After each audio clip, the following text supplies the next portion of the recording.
diable a fait quoi? A fait de sorte qu'il n'a plus la foi en Jésus-Christ. Comme il n'a plus la foi en Jésus-Christ, diable a volé cette foi. Maintenant, diable va les mettre, va mettre en place une piège. Cette piège, diable a deux façons de piéger les gens. Dans une mauvaise façon et dans une bonne façon. Bonne façon selon les hommes. Bonne façon parce que c'est comme un voleur. Quand il va faire ce qu'il faut, par exemple, il va dans une banque, faire une assaut dans une banque avec ses amis, il va avoir de l'argent. Quand il aura l'argent, il dira quoi? C'est bien, je suis bien, j'ai l'argent. Il va aller faire ce qu'il veut, il va acheter des voitures, il va acheter des avions, il va acheter tout qu'il veut, il va acheter parce qu'il a volé beaucoup d'argent. Il est dans la joie, c'est la fête tout le temps. Chez lui, c'est la fête tout le temps, parce qu'il a de l'argent. Ça, c'est bien, mais c'est une piège. Un jour, c'est la police qui va toquer la porte. On a les preuves comme quoi tu as volé. Allez, prison. Ici, dans cette vol, il a tué quelqu'un. C'est pire encore. États-Unis, c'est la perpétuité ou même la mort. Vous voyez? Qu'est-ce qu'il a récolté? Ce qui était bon est devenu mauvais. Diable se manifeste de cette façon. Diable a dit Jésus, si tu m'adores à moi, je vais te donner toute la richesse et la gloire du monde. Diable a dit ça à Jésus. Et qui était Jésus? Même que Jésus était humain, Jésus est Dieu qui s'est fait homme. Simplement, Dieu, il s'habillait comme un homme. Mais c'était Dieu. Et diable le savait. Mais comme il était devenu comme un homme, diable n'a pas regardé la dimension spirituelle de Jésus comme Dieu. Il a regardé comme un homme. Il a dit, bon, comme j'avais fait tomber le premier Adam, je veux aussi te faire tomber toi. Alors, si tu veux regarder le monde, ici dans le monde, si tu n'as pas l'argent, tu es rien. Alors, tu te vois la gloire, tu vois, tu veux prêcher l'évangile, il faut l'argent. Il faut le bien. Donc, il suffit que tu se prostènes devant moi et que tu m'adores comme Dieu, et bien, je te donnerai tout ça. Aujourd'hui, on a des pasteurs qui sont corrompus, qui adorent le diable pour avoir le succès dans leur travail. Des faux miracles, de l'argent qui coule partout, la vie extraordinaire, une vie de luxe. Et les gens se disent, mais qu'est-ce qui se passe? Ce sont les gens, je ne dis pas tous, il ne faut pas confondre les choses. Il y a ceux qui, à travers le travail qu'ils font pour le Seigneur, Dieu les a bénis, normalement, sans voir que courir à la mensonge, escroquerie, des choses comme ça. Ce sont des gens honnêtes, qui servent Dieu avec la crainte, avec l'amour. Et dans leur travail, Dieu les récompense. Ça, c'est une chose. Ça, c'est une chose. Mais il y en a aujourd'hui, la majorité, qui ne sont pas motivés par le royaume de Dieu. Ne sont pas motivés par l'évangile qui va amener le peuple de Dieu à hériter le royaume. Mais ils sont motivés par leur intérêt personnel en utilisant le peuple. En utilisant le peuple. Et ces scores-là, bibliques, qu'est-ce qu'ils font? Pour attiser les gens, pour manipuler les gens, ils vont chercher la magie. Ils vont chercher ça où? Chez le diable. Ils vont chercher ça chez le diable. Diable lui donne les moyens de confondre les gens. Ils font des miracles, des faux miracles. Parce que derrière ces miracles, il n'y a pas la vie. Les gens qui sont guéris de ces miracles-là, ce sont les gens dans sa majorité qui n'ont pas la foi en Jésus-Christ. Ils ont la foi dans le matériel, dans les choses mondaines, dans la vie mondaine, pas en Jésus-Christ. Vous voyez? Donc c'est une chose. C'est comme ça que le diable fait. Les pièges que le diable crée aujourd'hui, lui-même, le diable avait dit que moi, je serai adoré dans les endroits où Dieu est adoré. Ça veut dire que quand diable a dit ça, ça veut dire que là où les peuples adorent Dieu, c'est dans l'église, dans l'assemblée. Mais aujourd'hui, diable aussi est adoré dans les assemblées. Tu vas dans un endroit, tu vas trouver les gens parler de Dieu, mais ils ne citent jamais le nom de Jésus-Christ. Parce que citer le nom de Jésus, le Christ, il y a une conséquence dans le monde spirituel. Alors, ils n'évoquent pas le nom de Jésus-Christ. Ils évoquent le nom de Jésus, simplement. Quel Jésus? Parce qu'il y a plusieurs Jésus. Quel Jésus? Nous invoquons le nom de Jésus-Christ. Ça veut dire Jésus, le oui de Dieu. Jésus que Dieu a consacré pour sauver les hommes. Mais les autres invoquent Jésus simple. On ne sait pas quel Jésus. Il faut faire attention. Tu entres dans un endroit où les gens parlent que de Dieu. Dieu, Dieu, Dieu, Dieu. Mais quel Dieu? Quel Dieu? Nous invoquons le Dieu, le Père du Seigneur Jésus-Christ, qui est aussi notre Père. C'est cet Dieu que nous invoquons. Le Dieu d'Abraham, Dieu d'Isaac, le Dieu d'Israël, qui était Jacob. Jacob, Dieu a changé le nom en lui donnant le nom d'Israël. Parce que les gens, souvent, quand on parle de Dieu d'Israël, ils pensent, ils invoquent le Dieu du pays d'Israël. C'est pas simplement ça. Mais invoquons le Dieu d'Israël qui était Jacob. Jacob, Dieu a changé son nom quand il s'est disputé avec l'ange en demandant la bénédiction. Et ce jour-là, Dieu a dit, ton nom n'est plus Jacob, mais ton nom est Israël. Israël, ça veut dire le prince de Dieu. C'est ça. Donc nous invoquons cet Dieu-là. Nous invoquons pas un autre Dieu.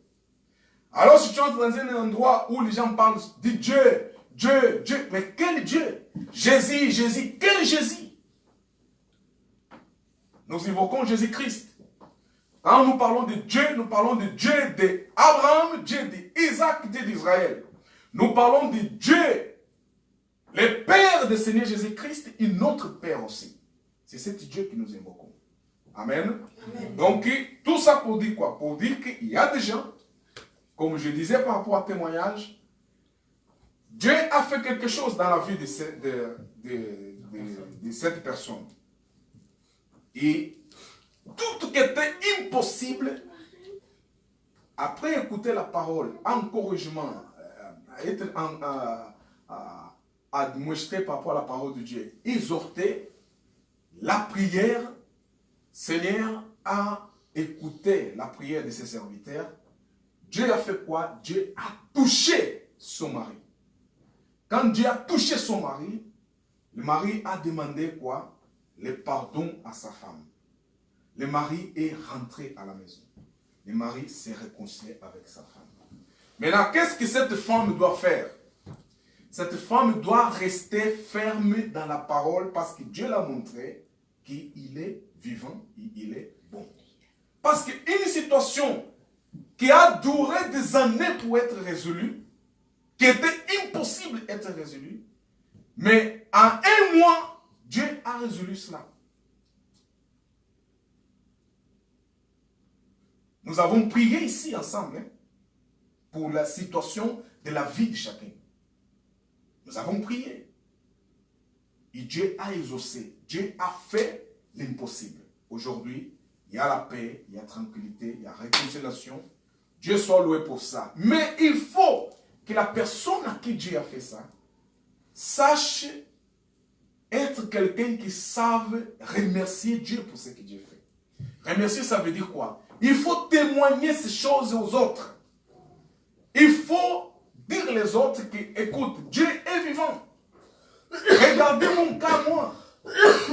J'avais cette situation comme ça, mais j'ai laissé tout ça dans la main de Dieu. J'ai demandé l'aide des serviteurs de Dieu par rapport à ça. Dieu a exaucé son peuple et ses serviteurs. Et aujourd'hui, ma situation est résolue. Ça, c'est un témoignage pour amener c'est un témoignage pour amener d'autres qui sont dans la même situation, venir à Dieu. Vous ne croyez pas? Parce qu'il y a beaucoup de gens. Il y a beaucoup de gens qui sont dans la même situation. Mais son sort maintenant pour témoigner ce que Dieu fait dans nos vies, les autres aussi diront, ah, Dieu est avec eux. Dans le passé, c'était pareil. Les disciples qui sortaient pour témoigner le nom de Jésus, la Bible dit qu'ils témoignaient le nom de Jésus, mais témoignaient aussi ce que Jésus fait au milieu d'eux. Et là, pour exemple, ce témoignage que je vous donne, c'est une preuve comme quoi, quand on s'assemble ici, on ne s'assemble pas pour rien. On s'assemble parce que Dieu est au milieu de nous. Les jours que le Seigneur dira que Dieu n'est plus là, moi je serai le premier à ne pas être. Parce que toute ma vie, il y a une chose que j'ai parlé avec le Seigneur. J'ai dit tout le temps au Seigneur, Seigneur, si tu n'es pas là, ne me compromettez pas. Ne me mets pas à me compromettre avec ton peuple si tu n'es pas là. Il faut que tu sois là. Parce que ce que je parle pas pour s'amuser. Je ne parle pas pour passer le temps.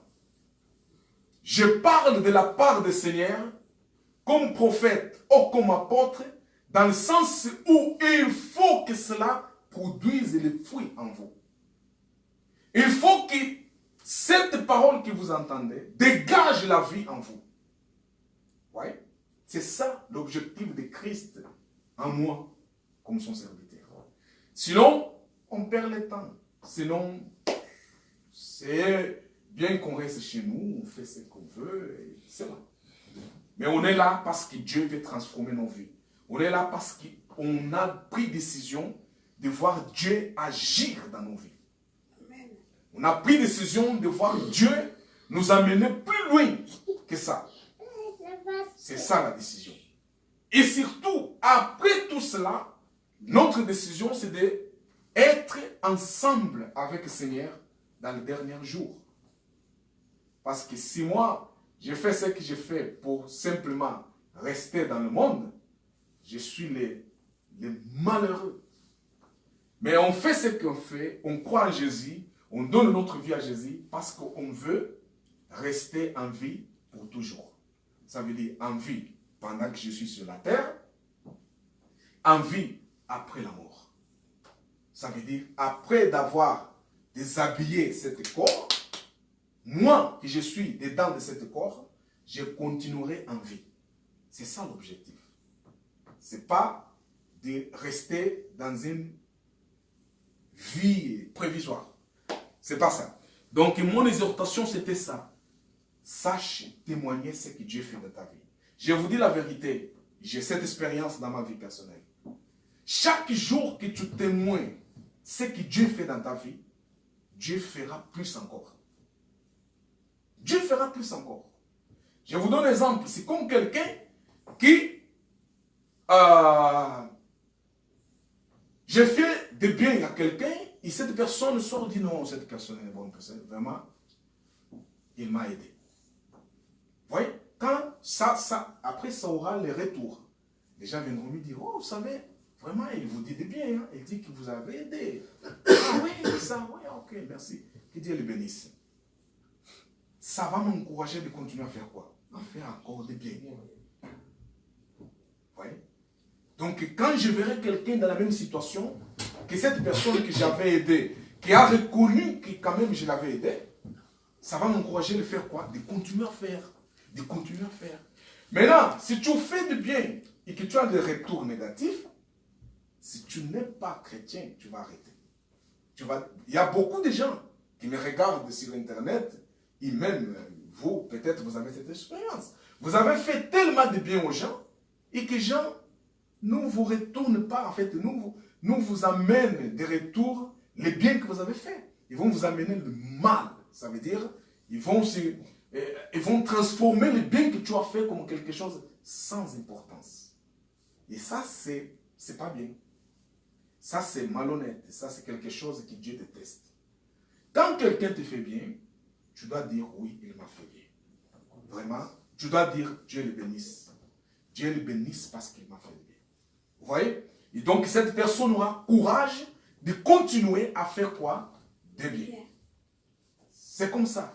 Maintenant, si il t'a fait de bien et que toi, tu lui dis du mal, bon, là, il y aura quoi? C'est pas lui qui va. Il y a des gens qui s'emportent hein, quand ils écoutent comme ça. Ouais, mais moi, je l'ai fait de bien. Il va peut-être maudire. Il va dire des choses mauvaises à l'égard de cette personne. Mais il y a des autres qui sont sages, ils ne parlent pas. Ils ferment sa bouche. Mais je te dis, hein, les gens qui quand font du bien, et toi, tu les dis de mal, et qui lui ferme sa bouche, il ne nous parle rien, ce sont les gens les plus dangereux. Je te dis. Ce sont les gens plus dangereux. Pourquoi? Parce que lui, il ne nous parle pas. Mais ses pensées, ils sont en Dieu. Et il dit, Dieu résout mon problème. Amen. Et moi je te dis, quand Dieu prend la décision maintenant de résoudre le problème, Dieu va dire, cette personne t'a fait du bien. Oui. Mais pourquoi tu lui retournes le mal? Mais le mal que tu es en train de retourner, je vais retourner contre toi. C'est ça qui va se passer. Il sera grave. Sera grave. Pourtant, c'est mieux quand tu discutes avec quelqu'un, la personne te dit aussi. Là, tu dis, ouais, on est quitte parce que je lui parlais, lui m'a parlé. Dieu qui juge va dire, eh bien, attends, tu as parlé, lui a parlé. Bon, ça va s'arrêter là. Ouais. Maintenant, si tu dis quelqu'un, il ne nous parle pas. Tu lui parles mal, il ne nous parle pas. Faites attention. Il y a une chose qui va tomber sur ta vie, qui va te laisser vraiment des signes pour toujours. Parce que lui, il ne nous parle pas, mais son cœur bouillonne. Il est en train de laisser tout dans la main de Dieu, en train de dire, Seigneur, s'occupe de mon problème, parce que moi, je ne peux pas. Et alors, Dieu va s'occuper de ce problème. Donc, il faut faire attention par rapport à ça. Pour ça, il faut, quand Dieu te fait du bien, dites aux gens, Dieu m'a fait du bien. Quand Dieu te fait du bien, dis, waouh, vraiment, Dieu m'a fait du bien. J'étais dans cette situation, Dieu m'a fait du bien. Il faut remercier. Ça, c'est une personne qui n'est pas ingrat. Même, non, laisse tomber. Même dans ta chambre ou dans ta maison, mets-toi de genoux et dis, Seigneur Jésus, je te remercie parce que tu as fait ça et ça dans ma vie. Ça, c'est un acte positif. Bon, je passe dans cette étape pour dire, ceux qui nous suivent sur Internet et ceux vous qui vous êtes ici, pour vous dire que la bonne attitude d'un enfant de Dieu, c'est de toujours remercier Dieu en témoignant ce que Dieu fait dans nos vies. Si Dieu nous bénisse, dites aux gens, Dieu m'a béni. Dieu te guérit, dites aux gens, Dieu m'a guéri. Il y a une situation compliquée de ta vie, restez calme, laissez tout dans la main de Dieu, laisse Dieu agir. Quand Dieu va agir, qu'est-ce que tu vas faire après? Témoigner aux gens. Regardez, j'ai vu cette situation. Même vous, vous avez parlé, patati, patata, mais j'ai laissé toute cette situation dans la main de Dieu. Et aujourd'hui, Dieu a fait quoi? Dieu a résolu mon problème. Aujourd'hui, j'ai la solution. Comme ça, les gens vont comprendre que finalement, Dieu est vivant. Parce que les gens qui mettent leur espoir en Dieu, ils vont vraiment dans leur vie des solutions et des résultats. Amen. Amen. Bon, aujourd'hui, je voudrais vous exhorter quelque chose à propos de votre statut, de notre statut.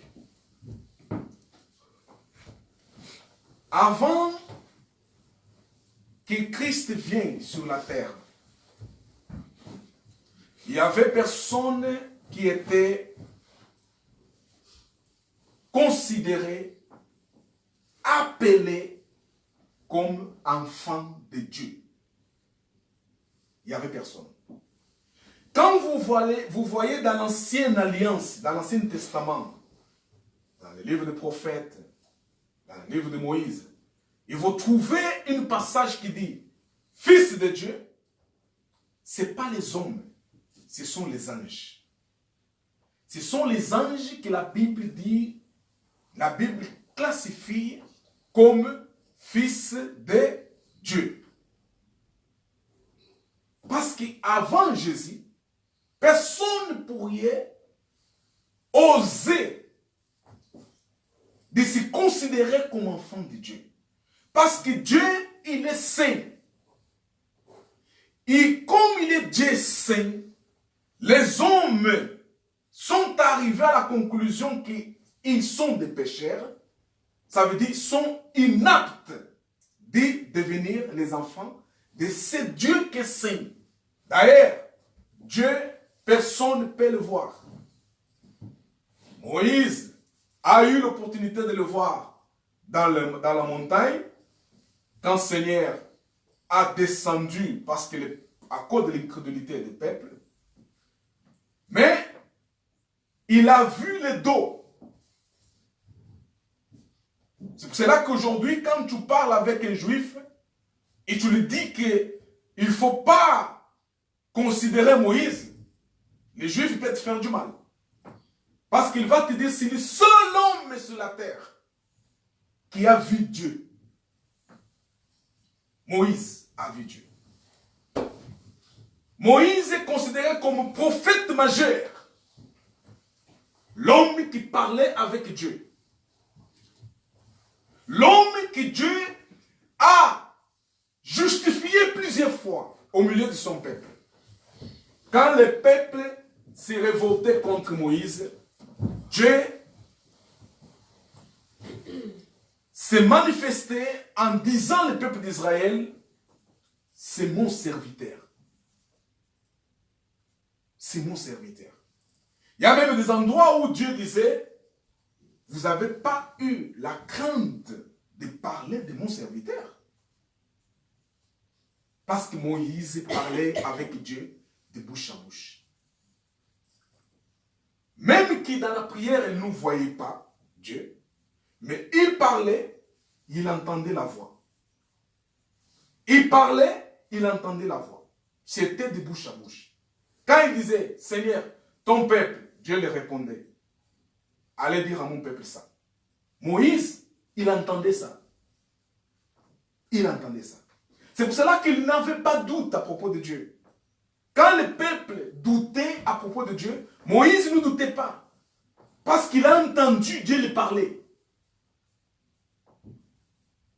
Et mon conseil de ce matin, cette année de 2019, soyez une personne qui, jour après jour, cherchez à avoir plus d'intimité avec ton Dieu. Ne cherchez pas à avoir plus d'intimité avec les hommes. Je vous dis, l'écriture est claire. La Bible dit, maudit soit l'homme qui confie à l'homme. Quand la Bible dit maudit, ça veut dire que Dieu, dans le ciel, il a maudit toute la personne qui met l'espoir à un homme comme lui. Il ne faut jamais mettre l'espoir à un homme comme toi. Parce que l'homme change. L'homme change. Mais si vous mettez votre espoir en Dieu, qui ne change pas, il sera capable de contrôler toute la situation de votre vie. Vous comprenez ça? Même que ce qui vous entoure change, Dieu qui ne change pas, il sera capable de convaincre ces gens-là qui ont changé de ne pas te faire du mal. Parce que Dieu est quoi? Il est avec toi. Dieu, quand il a dit, maudit soit l'homme qui confie à l'homme, c'était pour dire aussi qu'avant de dire Amen, ce qu'un homme mortel te dit, ce qu'un homme mortel est en train de t'instruire, il faut d'abord confirmer ces paroles selon la parole de Dieu. Si un homme me dit, allez tuer, et la parole me dit, ne tue pas, je reste avec la parole qui dit, ne tue pas. Vous comprenez ça? Et là, je ne serai pas maudit. Parce que je n'ai pas mis mon espoir à un homme. J'ai mis mon espoir à qui? À Dieu qui dit, ne tuera pas. Et je respecte ça. Même que des fois, comme apôtre Paul, qui a contribué dans la mort d'Étienne. Parce que celui qui a attisé la colère des peuples contre Étienne pour le tuer. Parce que ce qu'Étienne parlait, c'était contre ses enseignements. Les enseignements des pharisiens. Alors il a attisé les gens de tuer Stéphane, de tuer Étienne, pardon. Qu'est-ce qui s'est passé? À la fin, quand Jésus s'est rencontré avec lui, il a reconnu toutes ces choses mauvaises qu'il avait faites. Il a fait quoi? Il a demandé un pardon sincère à Dieu. Vous voyez? Ça veut dire que quand vous déplacez votre espérance, votre foi, votre connaissance, vos envies à un homme, sachez que vous allez être déçus. Parce que l'homme change. Déposez votre espérance à Dieu. Parce que c'est Dieu qui connaît tout qu'il y a en moi, tout qu'il y a en une autre. Et c'est Dieu qui est capable, à travers de mes prières, changer la situation. Ça veut dire, Dieu est capable de dire, toi tu penses mal, arrêtez de penser mal. C'est que tu veux faire du mal, je vais te confondre. Afin que tu reviennes à droit chemin. Dieu est capable de faire ça. Mais pas les hommes. Quand Dieu a dit, ne mettez pas votre espoir aux hommes, ça veut dire pour éviter qu'on se confie à des paroles des hommes et pas à la parole de Dieu. C'est ça qui se passe aujourd'hui. Aujourd'hui, les gens, ils ont plus confiance en philosophie, ils ont plus confiance à science humaine, ils ont plus confiance dans les stratégies des hommes. Ils ne se posent pas question où se trouve l'instruction de Dieu au milieu de tout ça. C'est ça le problème. C'est ça le problème. J'ai regardé, on regardait ensemble avec maman plusieurs serviteurs de Dieu qui ont se révolter contre l'enseignement à propos. Nos enfants vont à l'école pour apprendre quoi? Pour apprendre l'homosexualisme. Nos enfants vont à l'école pour apprendre quoi? Lesbéisme. Nos enfants vont à l'école pour apprendre quoi? À être des rebelles contre ses parents. Vous voyez, c'est ça l'enseignement d'aujourd'hui. Si dans une famille, les parents n'ont pas les fondements d'éducation qui concernent la parole de Dieu, eh bien cette famille va être quoi? Va être une famille explosive et même dangereuse à la société. Vous voyez?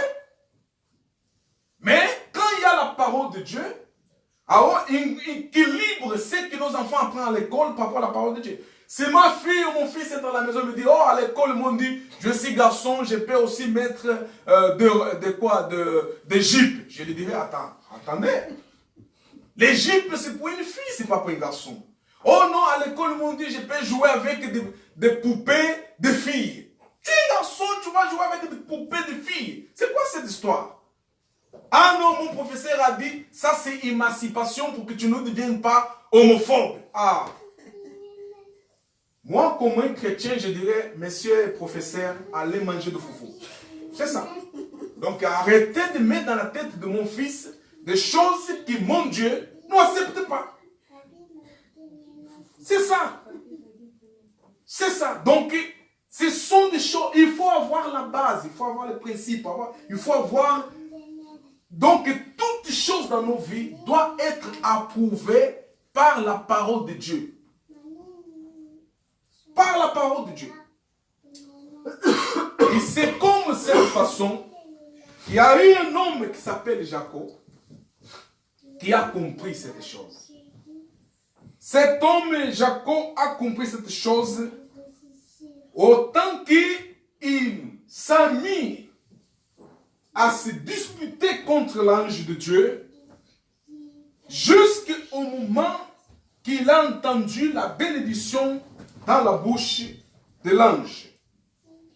Qu'est-ce que Jacob cherchait? Jacob, il était déjà un homme béni. Il a travaillé chez son oncle Laban, là où il a marié les deux sœurs, il a fait richesse dans ce pays.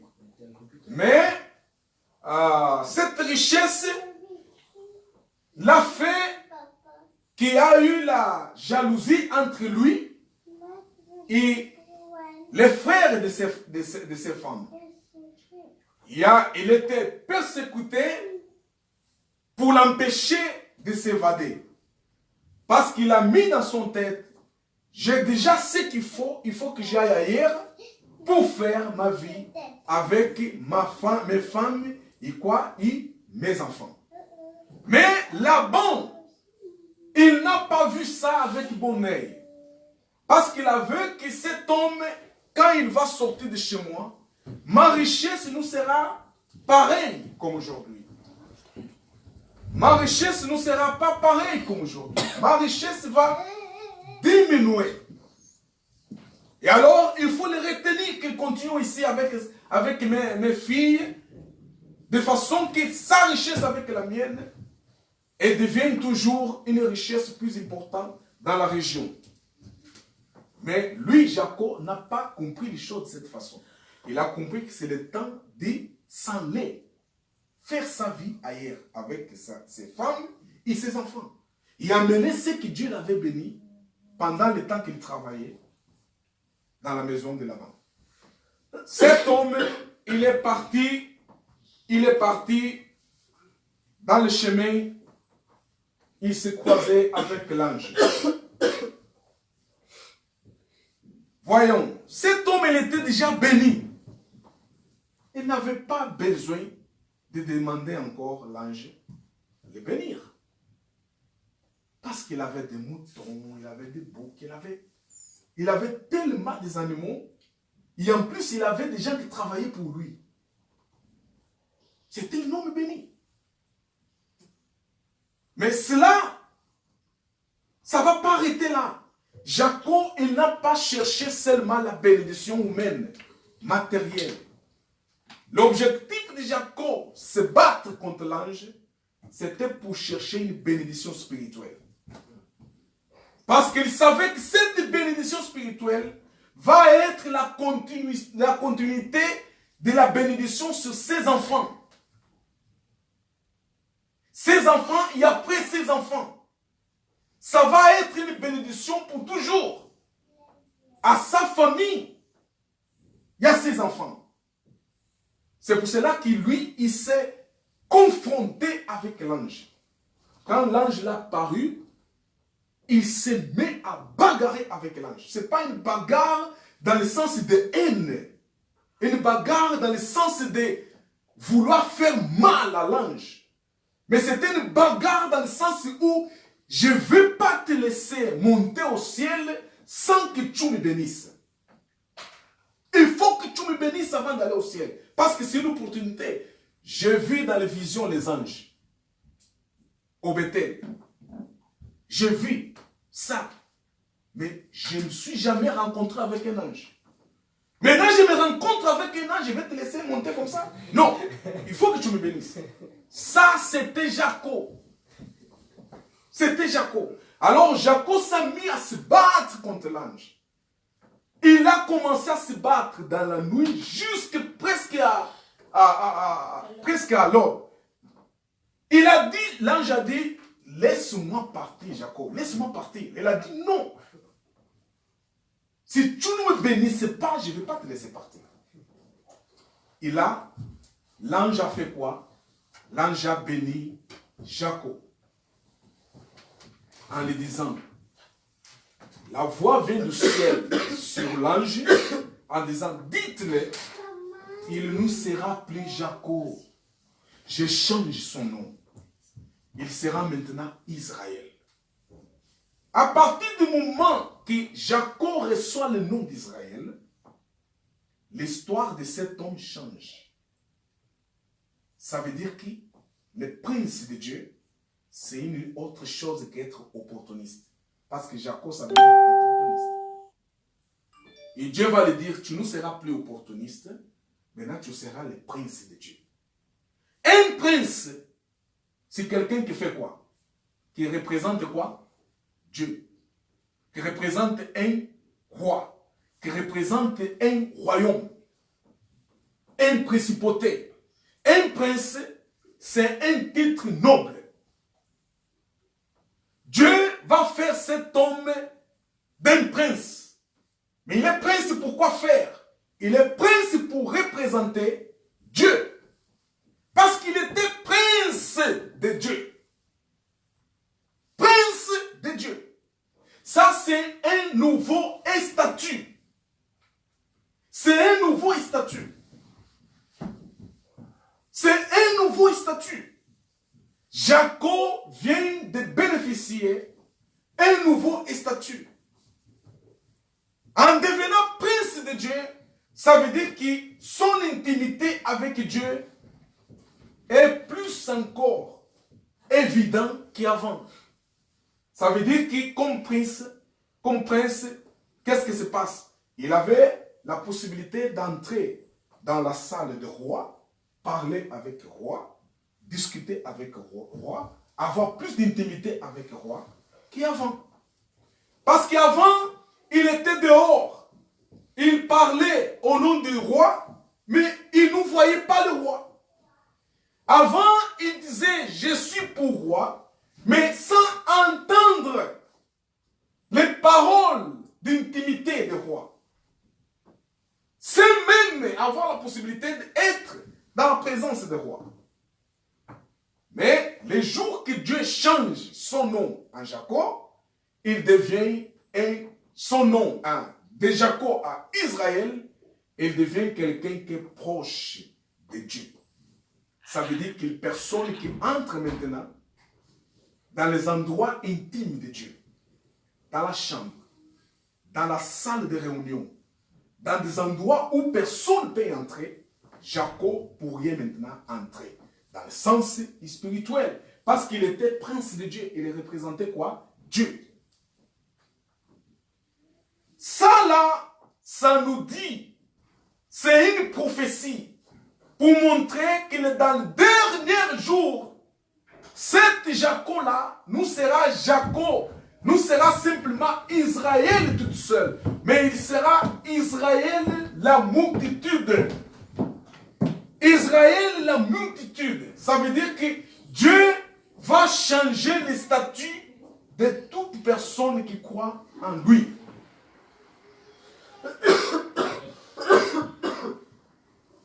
Aujourd'hui, qu'est-ce qu'on voit? On voit les gens qui ne savent pas qui ils sont. Ils adorent Dieu, mais comme des mercenaires. Ils adorent Dieu comme des inconnus. Ils adorent Dieu comme des lépreux. Ça veut dire les gens qui n'ont pas la dignité d'être dans la présence de Dieu. Pourquoi? Parce que les gens qui enseignent ces gens-là, ils enseignent comme que eux, ils sont indignes de Dieu. On les enseigne que vous êtes des pécheurs, vous n'avez pas la possibilité même de s'approcher de Dieu parce que vous êtes des pécheurs. On les enseigne que Dieu, il est saint, comme l'Écriture dit. Il demande que toute la personne qui s'approche de lui soit saint. C'est que vous allez être jamais. Parce que impossible l'homme par soi-même de devenir saint. Alors, cet enseignement fait que les gens s'éloignent de Dieu. Ça veut dire, les gens voient Dieu de dos, comme Moïse l'avait vu. Il part face à face. Il part face à face. Il part face à face.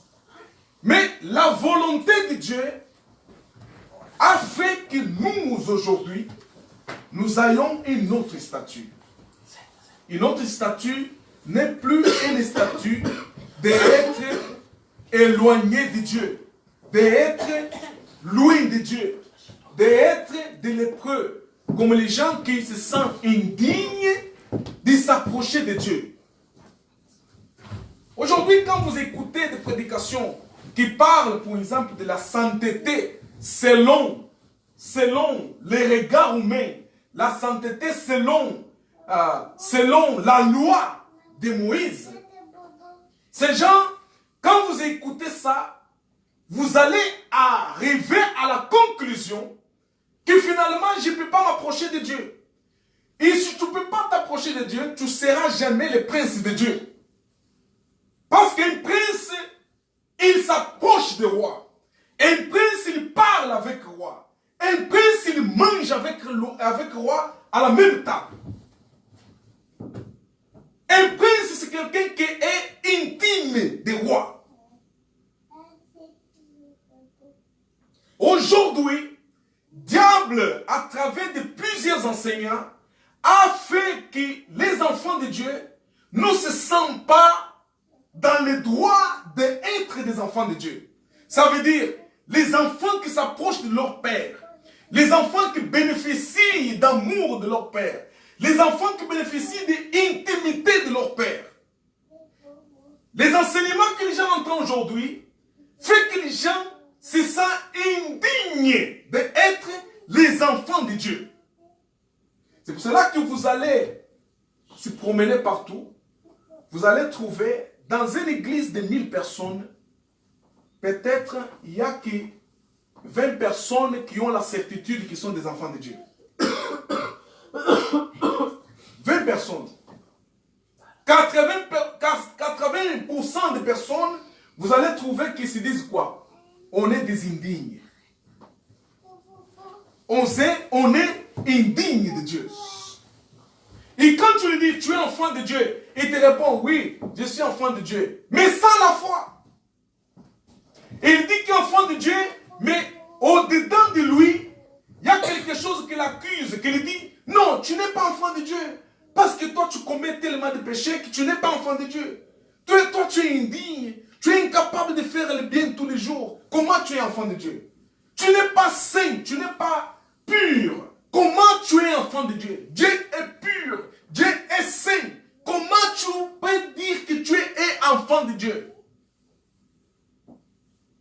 Et aujourd'hui, malheureusement, beaucoup de chrétiens sont dans cette situation. Ils ne se sentent pas dignes d'être des enfants de Dieu. Pourquoi? Parce qu'ils ont mis leur confiance dans la loi. Parce qu'ils sont encore dans l'ancienne alliance. Parce qu'ils ont la connaissance de la loi et pas la connaissance de la grâce. Voyez? Pour que tu sois convaincu par l'Esprit de Dieu que tu es enfant de Dieu, il faut que tu sois sur les connaissances, l'enseignement de la grâce de Dieu.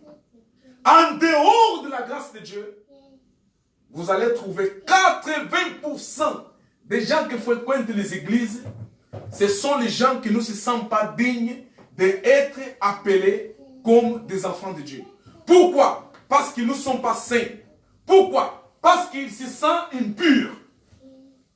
Mais nous, dans la connaissance de Christ comme Seigneur et dans la révélation de la nouvelle dispensation en Jésus, quand nous comprenons que nous ne vivons pas par nous-mêmes, nous vivons par ce que Jésus-Christ a fait, et que nous ne nous appartenons plus, nous appartenons à Jésus. C'est Jésus-Christ qui est en nous, automatiquement, nous arrivons à la connaissance et à la compréhension de que finalement, nous pouvons être traités et appelés des enfants de quoi? Des enfants de Dieu. Je vous dis, dans le monde, il y a des gens qui ne osent même pas, dire qu'ils sont les enfants de Dieu. Alors, pour cette question, Jésus a eu des problèmes.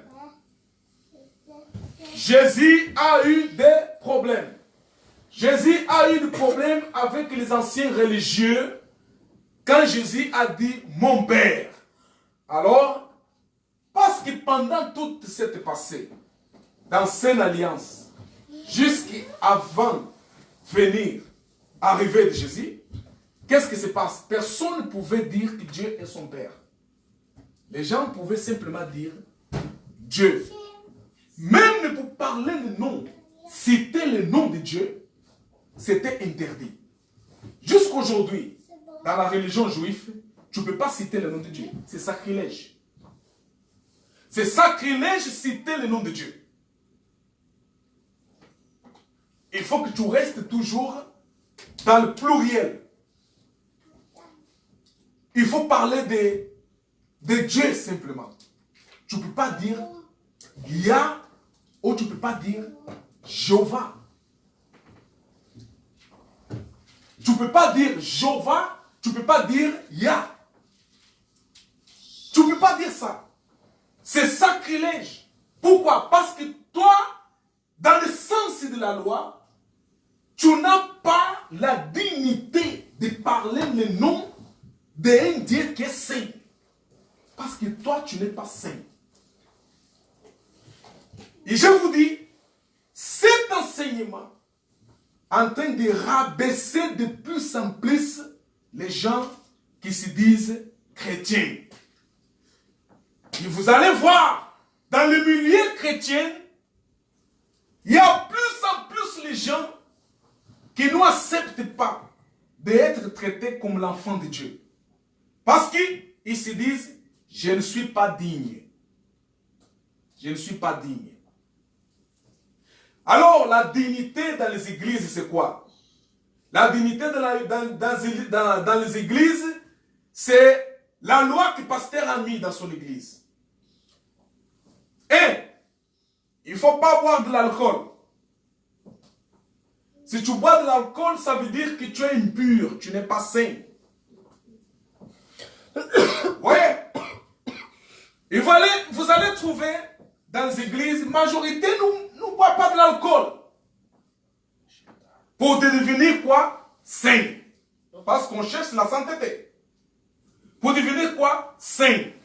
Alors, la même personne qui ne boit pas l'alcool, c'est la personne la plus colérique. La plus colérique. Quand il se met en colère contre la personne, il faut qu'il fasse du mal. Mais pourtant, il nous fait quoi? Il ne boit pas. Voyez la sainteté dans les églises. La sainteté dans les églises, c'est une sainteté par manque de la connaissance de Jésus-Christ. Je vous dis, les gens sont malheureux parce qu'ils n'ont pas encore découvert qui est véritablement Jésus-Christ dans leur vie. Cette statut de devenir l'enfant de Dieu, quand on parle et connaît des enfants de Dieu, vous paraît comme une chose moindre, une chose simple. Mais je vous dis, ce n'est pas simple, ce n'est pas moindre. Parce que Dieu est saint. Dieu est pur. Comment un Dieu saint, un Dieu pur, va avoir un enfant qui n'est pas saint, un enfant qui n'est pas pur? C'est impossible. C'est pour cette raison que les Juifs ont tué, je ne dirais pas les Juifs dans le sens généralisé, mais dans le sens religieux. Les religieux juifs ont décidé de tuer qui? Jésus. La haine de tuer Jésus n'est pas venue comme ça. Elle est venue parce qu'ils ont dit c'est pas possible. Et elle est en train d'enseigner d'autres choses au milieu du peuple. Ils n'enseignent pas la loi que nous enseignons le peuple. Première chose, par rapport à l'enseignement. Deuxième chose, il se dit qu'il est l'enfant de Dieu. Mais comment Dieu qui est au ciel, Dieu qui est pur et saint, va avoir un enfant comme lui? Mais nous connaissons son père. Son père c'est Joseph Charpentier, sa mère c'est Marie. Nous connaissons ses frères, nous connaissons ses sœurs. Comment ce gamin va se dire qu'il est fils de Dieu? C'était compliqué, hein? Mais il nous disait pas mensonge. Il disait la vérité. Parce qu'il était vraiment l'enfant de Dieu. Fils de Dieu. Simplement, il a habillé la chair humaine pour accomplir l'écriture. Parce que c'est à travers de sa chair qu'il fallait qu'il sacrifie son chair à la croix, sa chair à la croix, à travers de son sang, afin que le peuple qui va croire en lui, les élus de l'Éternel, bénéficient du pardon de leurs péchés, de la sainteté, de la sanctification et de l'approbation dans la présence de Dieu. Nous sommes approuvés par Dieu comme ses enfants à travers le sacrifice de Jésus-Christ. à travers le sang que Jésus a coulé à la croix. Cet sang que Jésus a fait couler à la croix, c'est cet sang-là qui nous donne le statut de devenir saint et pur dans la présence de Dieu. Maintenant, quand Dieu te voit, il voit Jésus en toi. Quand Dieu te voit, il se rappelle du sang de Jésus qui a coulé pour toi. Et c'est à travers de ça que Dieu te considère comme saint, que Dieu te considère comme pur, que Dieu te reçoit comme son enfant. Ce n'est plus à travers des modèles des 10 commandements, à travers des modèles de faire ceci, nous fait pas cela. Vous comprenez? C'est à travers de la foi en Jésus-Christ. Ce n'est plus à travers de la loi. 90% des églises ou des assemblées sont restées dans la loi.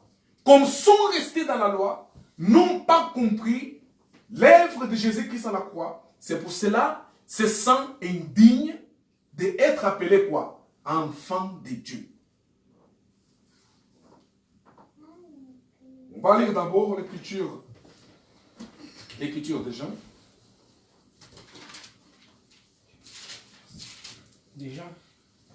Jean, évangile de Jean, chapitre 1.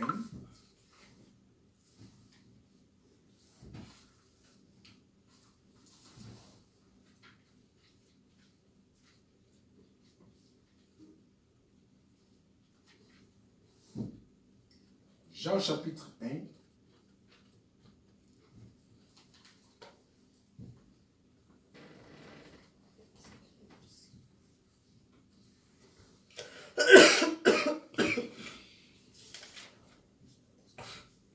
Vous avez trouvé Évangile de Jean chapitre 1. On va commencer dans le verset...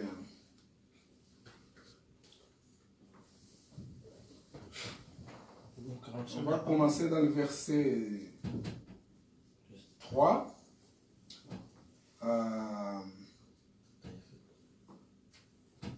Qui dit suivant. D'abord, je vais vraiment essayer de vous expliquer ces versets pour que vous compreniez d'une fois par toutes que les statuts de ce que nous sommes aujourd'hui, dans le passé, plusieurs aimeraient d'avoir. Mais la loi les a empêchés de devenir les princes de Dieu. La loi les a empêchés. Vous voyez, quand je parle de Jacob, ce qui s'est passé avec Jacob, Dieu a changé le statut de Jacob. C'était la prophétie par rapport à nos temps. Les temps d'aujourd'hui, qui est le temps de la dispensation de la grâce de Dieu. Vous voyez, c'est ça qui s'est passé avec Jacob. Jacob est appelé de prince. C'est la même chose, être appelé d'enfant. Les princes, dans la royauté, dans la monarchie, les princes est fils de qui? Quand vous voyez dans la monarchie, quand vous voyez quelqu'un être appelé de prince, ça veut dire que son père est qui? Son père est roi. Vous voyez? Donc, cette statue que Dieu va donner maintenant à Jacob, en l'appelant d'Israël, qui est le prince de Dieu, ça veut dire qu'il a dit que mon fils. Ça veut dire que Dieu, ce jour-là, il a appelé Jacob de mon fils. En disant que Jacob est le prince de Dieu, ça veut dire que Dieu l'a dit, tu es mon fils. Parce que Dieu est le roi sur toutes choses qu'il a créées. Dieu, comme roi, il n'avait pas un prince. Par la première fois, Dieu va appeler Jacob de prince, en faire comprendre que prince que Jacob est son fils. Jacob est la typologie de Jésus-Christ. Vous comprenez? C'est quelque chose que même aujourd'hui, les gens prêchent mais ne comprennent pas. Mais quand vous êtes dans la grâce de Dieu, Dieu vous fait comprendre cela. Ça veut dire que Jacob, Dieu l'a statué comme son fils. Parce que Dieu est roi. Il appelle, traite, il considère Jacob comme prince. Prince, c'est le fils des rois. Dans la monarchie, un prince, c'est un fils de quoi? Des rois. Par par la première fois, Dieu va appeler et nommer de quoi? De mon fils. Mais il va utiliser une sagesse de cacher cette filiation derrière un nom, derrière un titre. Prince. Ah, on a compris maintenant que finalement, quand Dieu appelle des princes à Jacob, il voulait dire, Jacob, à partir d'aujourd'hui, tu es quoi? Mon fils. Et quand on parle d'Israël, on parle de quoi? Des fils de Dieu. C'est ça Israël. C'est ça Israël. C'est ça Israël. Ici, on va voir que dans le verset, comment on commence dans le verset 3, je vais vous expliquer un peu ça, soyez patients. Écrit, Jean chapitre 1, verset 3. Toutes choses ont été faites par elle. Et rien de ce qui a été fait n'a été fait sans elle. Toutes choses au ciel, sur la terre, visibles et invisibles. Apôtre Paul a dit aussi ça. Toute cette chose est faite à travers et par moyen de Jésus-Christ. Si Jésus-Christ n'existait pas, ça veut dire toutes choses que vous voyez, visibles et invisibles, ne pouvaient pas exister. Vous comprenez ça? C'est pour cela, quand on vous dit que Jésus est Dieu, on a la preuve comme quoi Jésus est Dieu. Rien ne pouvait exister. Ici, l'Écriture dit, si par hasard va exister quelque chose sans Jésus, Dieu considère cette chose comme inexistante.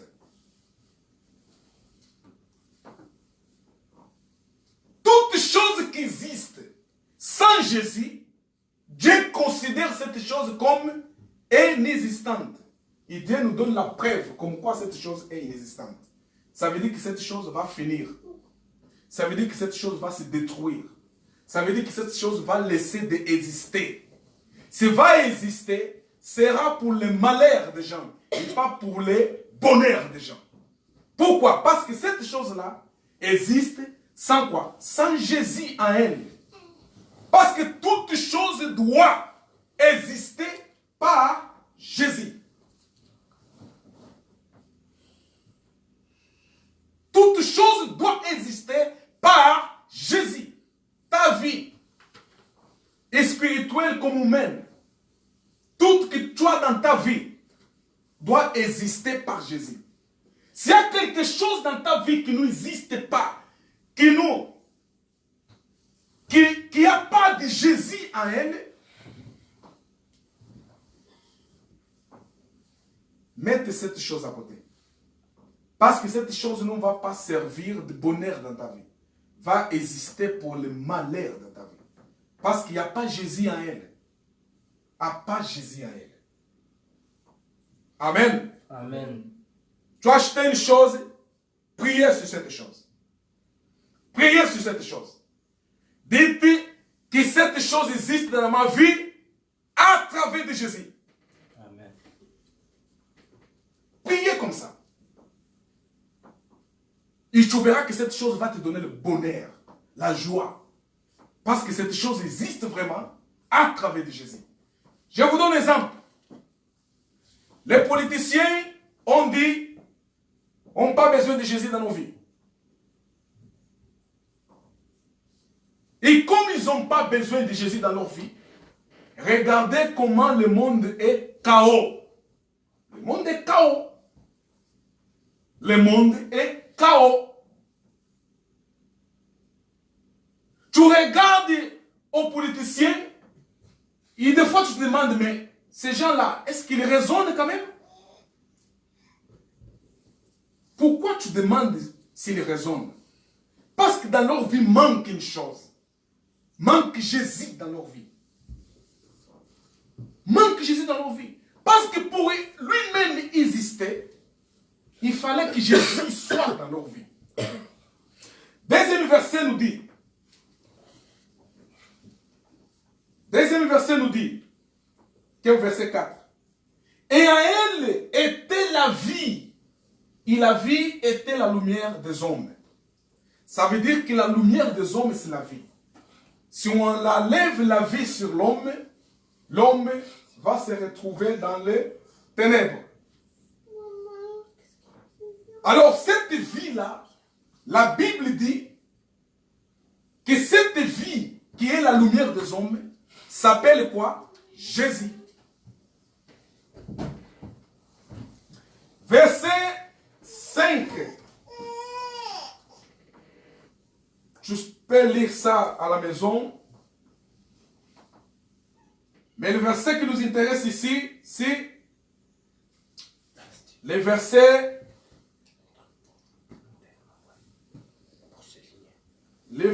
6 qui nous dit suivant. Cette lumière était la véritable lumière qui, en venant dans le monde, éclaire tout homme. Verset 10. Elle était dans le monde, et le monde a été fait par elle. Écoute bien. Elle était dans le monde. Qui était dans le monde? Jésus. C'est Jésus qui est connu comme la lumière. Elle était dans le monde, et le monde a été fait par elle. Et le monde ne l'a point connue. La Bible dit que le monde ne l'a point connue.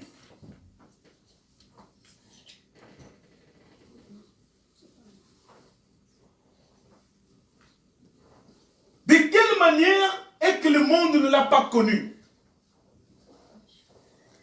Jésus n'était pas en France, Jésus n'était pas en Angleterre, Jésus n'était pas aux États-Unis d'Amérique, il n'était pas en Espagne, il n'était pas en Italie, il n'était pas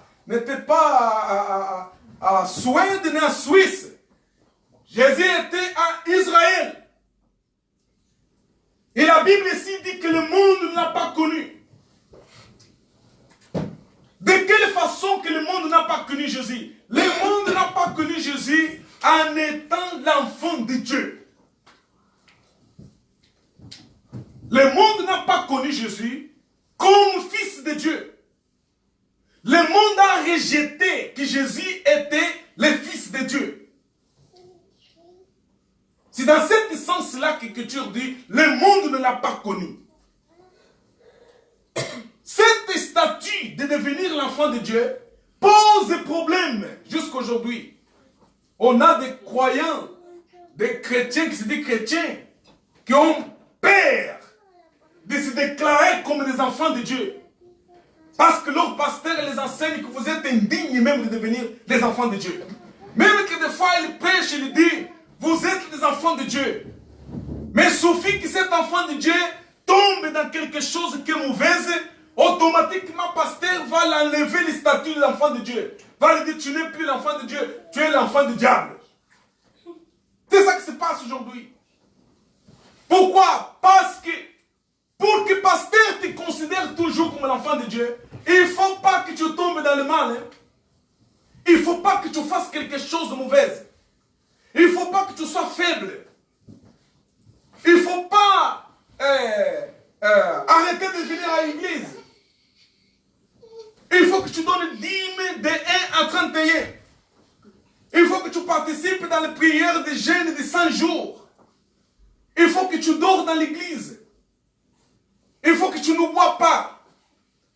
Il y a tellement de lois qu'il ne faut pas faire afin que le pasteur, ce n'est pas Dieu, mais le pasteur te considère que tu es l'enfant de Dieu. Ce n'est pas le pasteur qui doit considérer qui est enfant de Dieu. C'est Dieu qui considère qui est son enfant. C'est Dieu qui considère qui est son enfant. Alors, voyons l'histoire de Jacob.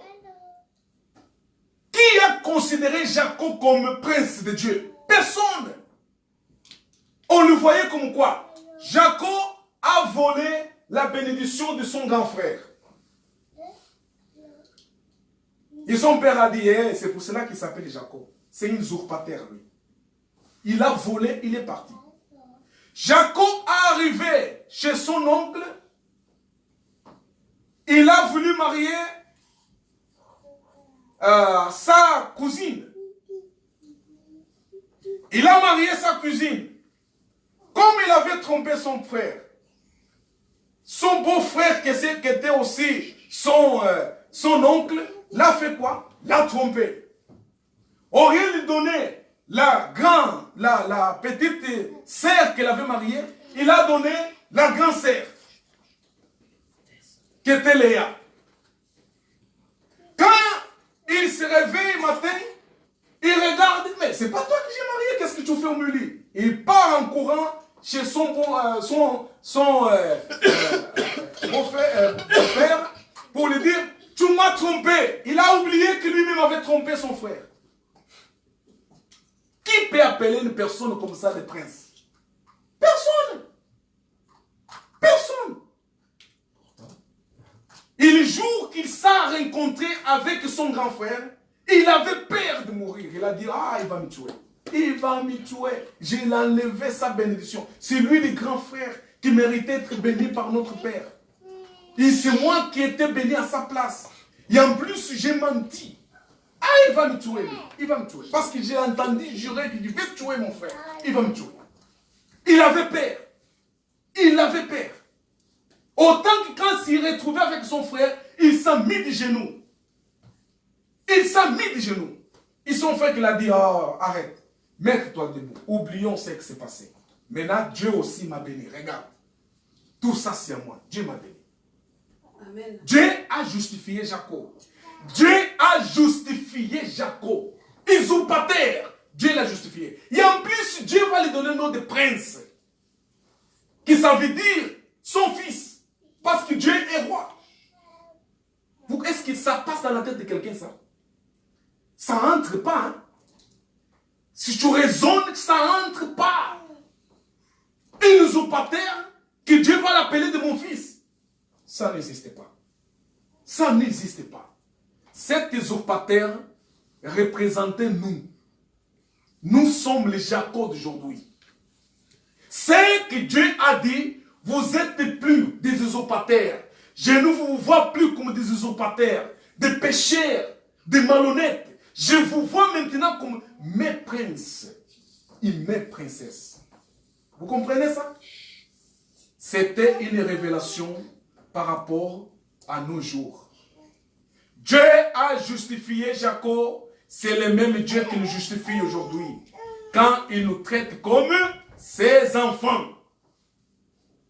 Comme ses enfants. Tel comme il a justifié Jacob, Dieu nous justifie aujourd'hui. À travers de qui? À travers de Jésus-Christ. Jacob était justifié parce qu'il s'est mis à bagarrer contre l'ange. Il n'a pas laissé l'ange monter sans le bénir. Ça symbolise quoi? La foi. Parce que si lui ne croyait pas que cet ange peut le bénir, il pouvait le laisser aller. C'est pas vrai ça? Mais lui, il a cru, cet ange, il va me bénir. Il a une bénédiction grande que je ne comprends pas. Il faut que je le retienne. Jusqu'à quand il va lâcher le mot dans sa bouche de ce qu'il a porté. Parce que Dieu ne l'a pas envoyé pour rien. Dieu l'a envoyé se rencontrer avec moi. Il y a quelque chose dans cet ange. Il faut que je le retienne. Jusqu'à quand il va lâcher la bénédiction. Et la bénédiction qui est sortie de la bouche de l'ange, c'est quoi? Tu n'es plus Jacob. Mais tu vas t'appeler de quoi? De Israël, qui ça veut dire les princes de Dieu.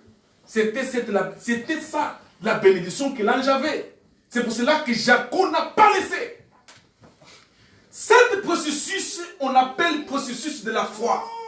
Quand la personne retient Jésus dans sa vie, elle ne le retient pour rien.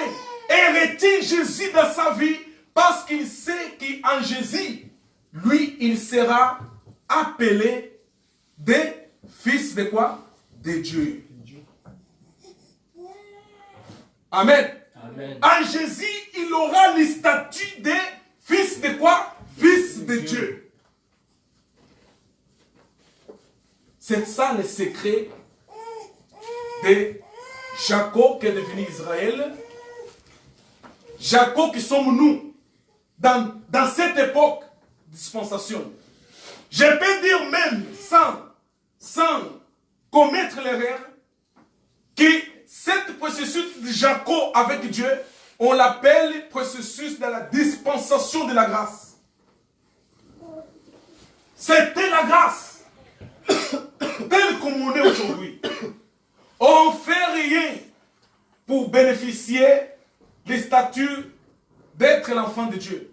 On ne fait rien pour que Dieu nous traite comme ses enfants. Mais on est ses enfants parce que Dieu a décidé que nous soyons ses enfants. Mais cela, ça devient une réalité quand nous avons la foi en qui? En Jésus-Christ. Parce que sans Jésus-Christ, tu ne seras pas l'enfant de Dieu. Tu continueras à être une créature de Dieu et pas une enfant de Dieu. Amen. Nous ne sommes plus une créature de Dieu. On est des enfants de Dieu. Mais ceux qui n'ont pas Jésus dans leur vie sont des créatures de Dieu. Ce sont des créatures de Dieu. Vous voyez, quand vous comprenez ça, vous allez dire, Dieu merci de m'avoir fait bénéficier cet statut comme quoi? Comme enfant de Dieu. Et c'est pour cela que la Bible ici, dans le verset 16, ça c'était pour vous expliquer que elle est venue au milieu du ciel, les cieux n'ont pas accepté. Comment les siens n'ont pas accepté Jésus? Comment les siens n'ont pas accepté Jésus? Verset combien? C'est dans le verset... toujours Jean. Verset, Jean chapitre 1, verset 9. D'accord. Ah, donc, c'est là où ils disent... Cette lumière... C'est ça? Oui, verset 10. Surtout verset 10 qui dit... Elle était dans le monde. Elle était dans le monde et le monde a fait quoi? Elle fait par elle. Et après... Et pourtant le monde n'a pas été reconnu. Le monde ne l'a pas reconnu. Et je viens de vous expliquer que quand la Bible dit que le monde n'a pas reconnu Jésus, le monde n'a pas reconnu Jésus dans le sens de enfant de quoi? De Dieu. Le monde n'a pas reconnu que Jésus-Christ est fils de Dieu. Les Juifs eux-mêmes, ils n'ont pas reconnu ça. Ils ont dit Jésus est simplement un prophète. Ils ne l'ont pas reconnu comme un enfant de Dieu. Si tu parles avec un rave c'est un enseignement juif. Un rave, il va vous dire Jésus-Christ est prophète. Un prophète qui voulait se faire passer pour enfant de Dieu. C'est pour cela que les anciens religieux l'ont tué. Parce qu'ils ont dit, tu es en train de commettre blasphème. Tu es un homme. On t'a vu naître de Marie. On connaît tes frères et tes sœurs. On connaît ton père Joseph qui est charpentier. On connaît ta mère Marie. Comment possible tes gamins? Tu es venu dans l'école sabatine pour apprendre les 10 commandements. On t'a enseigné les 10 commandements. C'est nous-mêmes qui t'enseignons les 10 commandements. Pour que tu connais qui est Dieu d'Israël. Aujourd'hui, tu nous dis que tu es enfant de Dieu. Mais tu nous prends vraiment pour des imbéciles là. C'est cette chose-là qui a fait qu'eux se mettent en colère contre Jésus et qui commencent maintenant à penser comment faire pour tuer Jésus. Parce que Jésus s'est déclaré quoi? Fils de quoi? Fils de Dieu. C'est cette chose-là qui a fait Jésus mourir. Parce qu'il a dit qu'il était fils de Dieu. Ça, si vous voyez dans l'évangile, Jésus empêchait même ses disciples au début. Quand il guérissait quelqu'un, il disait, allez, mais nous dis rien. Pas de témoignage. Allez, mais nous dis rien. Quand Simon-Pierre l'a dit, tu es fils de Dieu, il a dit, ah, c'est mon Père qui t'a montré ça, parce que personne humain ne peut comprendre que je suis fils de Dieu. Si tu l'as compris, c'est mon Père qui t'a fait comprendre ça. Vous voyez? Jésus n'aimait pas que ses disciples aillent prêcher les gens en disant Jésus est fils de Dieu. Non, il n'aimait pas ça. Parce qu'il savait que s'il commence à prêcher ça maintenant, ces gens vont me tuer avant le temps. Et ils vont me tuer avant le temps. Et je n'aurai pas le temps d'accomplir toutes les choses que mon Père m'a demandé de faire. Il faut laisser les choses jusqu'au temps que Dieu a déterminé. Amen. Même comme Messie, Jésus n'acceptait pas que ses disciples disent aux gens, c'est lui le Messie. Attention. Parce qu'être Messie, c'est celui qui viendrait pour libérer Israël dans les mains de ses ennemis. Et les premières venues de Jésus n'étaient pas pour libérer Israël dans les mains des ennemis. Étaient pour libérer le peuple de Dieu dans le péché. Dans le péché. Ça veut dire réconcilier le peuple avec Dieu en remouvant le péché à travers de lui-même, de son sacrifice à la croix. Mais deuxième venue de Jésus, maintenant elle viendra comme qui? Messie, comme le Christ. C'est qu'Israël attend. Jésus viendra deuxième fois maintenant pour accomplir ça, comme Messie, qui va libérer Israël dans les mains de ses ennemis. D'ailleurs, on voit à la télé, là aussi, il y a les autres nations qui commencent à se préparer pour attaquer Israël. C'est pas odin ça, c'est pas pour rien. C'est la bataille, cette bataille d'Israël appartient à Jésus. Les armements qu'ils sont en train de construire, fabriquer, préparer pour attaquer Israël, c'est pas une autre chose. Mais regardez quelle haine, quelle haine, quelle haine envers Israël. Cette haine nous vient des hommes, c'est une haine qui vient du diable. Parce que le diable connaît, il sait qu'est-ce que ça veut dire Israël. Cet pays-là, qui est Israël, qui vient des descendances des fils de Jacob, que lui-même Dieu a donné le nom d'Israël, cette nation signifie la présence de Dieu, signifie les principautés de Dieu. Vous comprenez ça? Donc Israël, c'est une monarchie, Israël. Israël a un roi. Il y a une chaise de roi en Israël. Mais cet roi, on ne le connaît pas. Vous savez pourquoi? Parce que le roi d'Israël s'appelle Mashiach, s'appelle Messie, le Christ. C'est lui qui viendra pour s'asseoir dans cette chaise comme le roi doit par rapport à David et par rapport à ce que Dieu a déterminé. Vous voyez, ce sont des choses que les gens qui sont avisés, ils savent,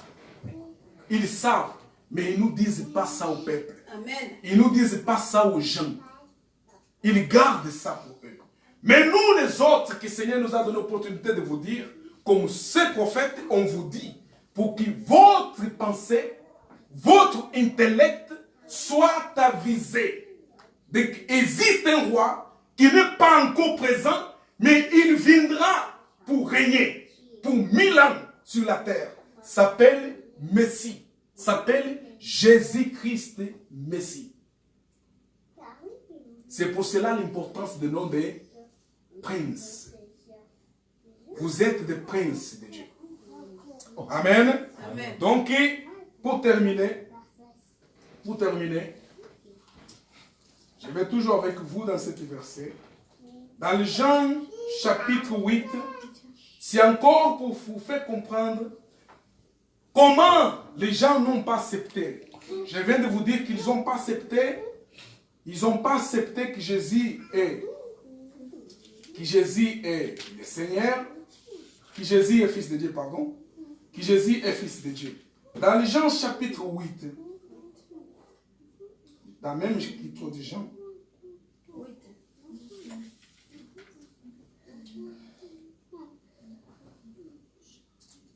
Jean chapitre 8, vous allez voir ici, moi je traite cette écriture de Jean chapitre 7, chapitre 8 surtout, comme apologique. C'est un chapitre d'apologie. Et là, vous allez trouver pas des affis, mais confrontation doctrinale entre Jésus-Christ et les enseignants pharisiens. Entre Jésus-Christ et les enseignants pharisiens. Jean chapitre 8.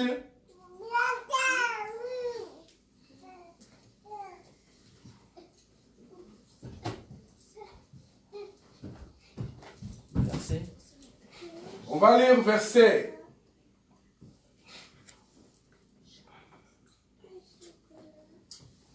Je commence dans le verset, parce que tous les versets sont importants. Pour moi, c'est un peu compliqué par rapport au verset.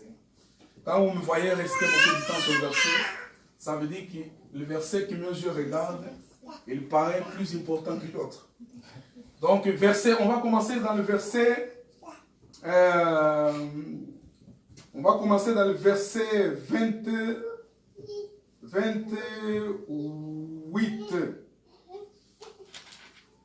Verset 28.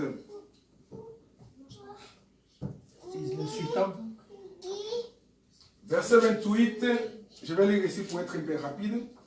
Verset 28 dit, Jésus donc leur dit, quand vous aurez élevé les fils de l'homme, alors vous connaîtrez ce que je suis. Quand vous aurez élevé les fils de l'homme, ça veut dire, les jours que vous allez exalter Jésus, mettre Jésus à sa place, alors là vous allez connaître qui véritablement Jésus est, Fils de Dieu. Il dit, ce que je suis, et que je fais rien de moi-même, mais que je parle selon ce que le Père m'enseigne. Vous voyez, il dit ce que Père m'enseigne. Pour dire Père m'enseigne. Et là vous allez écouter qu'est-ce que les Juifs vont lui demander. Ce que Père m'enseignait. C'est lui qui m'a envoyé et avec moi. Il ne m'a pas laissé seul parce que je fais toujours ce qui lui est agréable. Verset 30. Comme Jésus parlait ainsi, plusieurs crurent en lui. Et il dit aux Juifs qui ont cru en lui, si vous demeurez dans ma parole, vous êtes vraiment mes quoi? Disciples. Vous êtes mes disciples. On continue, verset 32.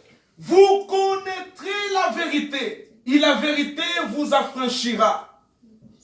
Ça, c'est notre enseignement. Vous voyez qu'est-ce que Jésus dit aux gens qui ont cru en lui?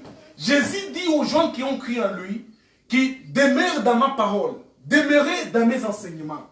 Quand Jésus disait demeure dans ma parole, Jésus voulait dire demeurez dans mes enseignements. Parce que les enseignements de Jésus-Christ n'étaient pas pareils que les enseignements des Juifs. N'étaient pas pareils que les enseignements des prêtres juifs. Les prêtres juifs enseignaient quoi? La loi. Aujourd'hui, dans les églises, on a des prêtres juifs. Je vous donne les exemples. Ces prêtres juifs qui s'appellent des pasteurs aujourd'hui, qui ne sont pas des pasteurs, je les traite comme des prêtres juifs parce qu'ils enseignent la loi. Ils n'enseignent pas la grâce. Deuxième chose, ils les appellent comme des prêtres juifs qui ont usurpé l'identité du christianisme. Mais dans leur réalité, tu vas trouver quoi? Tu vas trouver que ces gens-là, qui sont des pasteurs d'aujourd'hui, mais qui sont des prêtres juifs, qui ne devraient pas être des pasteurs, parce que le pasteur, c'est celui qui est disciple de Jésus-Christ. Alors, qu'est-ce qu'ils font pour montrer qu'ils sont des prêtres juifs? Ils font le suivant. Vous allez trouver qu'ils vont apporter des turbans juifs. Vous savez les turbans sacerdotes. C'est un tissu qui a des couleurs bleues et blanches. C'est que les prêtres juifs utilisent pour se couvrir la tête, pour prier ou pour parler à propos de Torah. Aujourd'hui, vous allez trouver des pasteurs, je dis des pasteurs. Quand on dit pasteur, on parle de Nouveau Testament, on parle de Nouvelle Alliance. on parle de nouvelle dispensation. Parce que pasteur, c'est un don que Saint-Esprit a donné pour l'église d'aujourd'hui. Pas pour l'église d'hier, mais pour l'église d'aujourd'hui. L'église d'aujourd'hui, c'est l'église de Jésus. L'église de nouvelle alliance. Cette nouvelle alliance est fondée sur la grâce. Parce que la grâce, ça veut dire c'est confier à ce que Jésus-Christ a fait à la croix. Alors, les pasteurs d'aujourd'hui qui sont les prêtres juifs, ils utilisent des ustensiles qui les prêtres juifs utilisent dans les synagogues. Ils sont là, ils sont en train de m'entendre, ils savent que c'est la vérité que je parle. Ils utilisent les ustensiles que les prêtres juifs utilisent dans la synagogue. Synagogue est la même chose comme les églises aujourd'hui. Les églises aujourd'hui sont des synagogues pour les juifs. Alors, les prêtres utilisaient cette pagne-là pour prier ou pour parler de Torah, du commandement. Les prêtres utilisaient de l'huile pour consacrer les choses que Dieu qui sert à l'église. Et même huile pour les gens. Alors, moi je pose question aux pasteurs qui sont là en train de me suivre. Mais vous êtes des pasteurs dans la nouvelle alliance ou vous êtes des prêtres de l'ancienne alliance dans la synagogue? Est-ce que vos églises, ce sont des églises de nouvelle alliance ou sont des synagogues? C'est ça le problème. Il y a la confusion totale, je vous dis. Aujourd'hui, la confusion totale.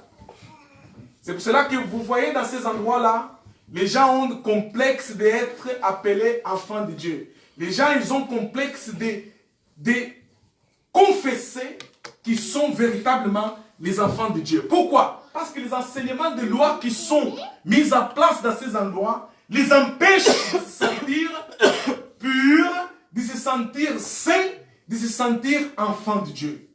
Triste, à cause de mauvais enseignements. Alors, vous voyez ici, qu'est-ce que Jésus dit? Il continue en disant, parce qu'il fait ce que son Père les demande de faire. Je disais ça pour faire comprendre que Jésus a dit, si vous êtes véritablement mes disciples, restez dans ma parole. Ça veut dire dans sa doctrine. La doctrine, l'enseignement de Jésus-Christ, c'est quoi? C'est la grâce. La doctrine et l'enseignement de Jésus-Christ, c'est la grâce. D'ailleurs, lui-même dira aux Juifs, il est prêtre juif en disant, allez apprendre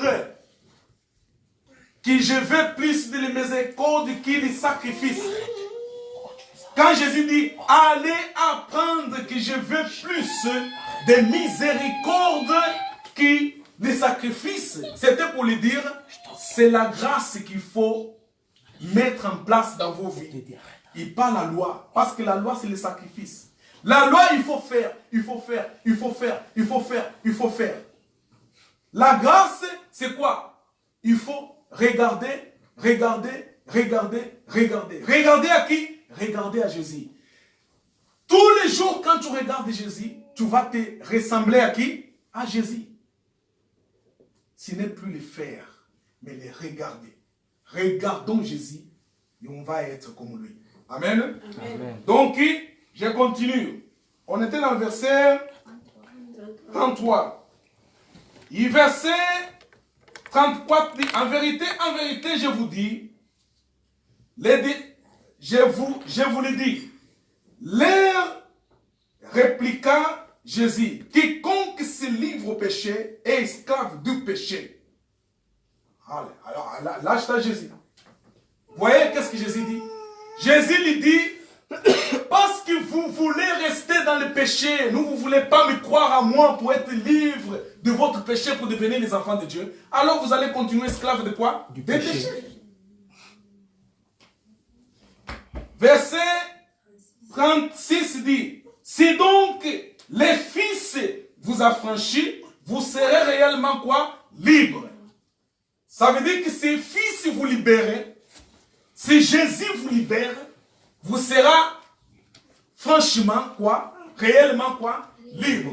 Alors, dans les églises, nous enseignent quoi? Nous enseignent, ce n'est pas Jésus qui va nous libérer. C'est nous-mêmes qui va se libérer. On va se libérer comme nous fais pas ça, nous fais pas ça, nous fais pas ça, nous fais pas ça, nous fais pas ça, nous fais pas ça, nous fais pas ça, nous fais pas ça, nous fais pas ça. Quand tu ne fais pas ça, nous fais pas ça, nous fais pas ça, nous fais pas ça, tu vas être libre de toi-même. Tu vas te libérer toi-même. Tu n'as pas besoin de Jésus pour être libre. Mais écoute, qu'est-ce que Jésus dit?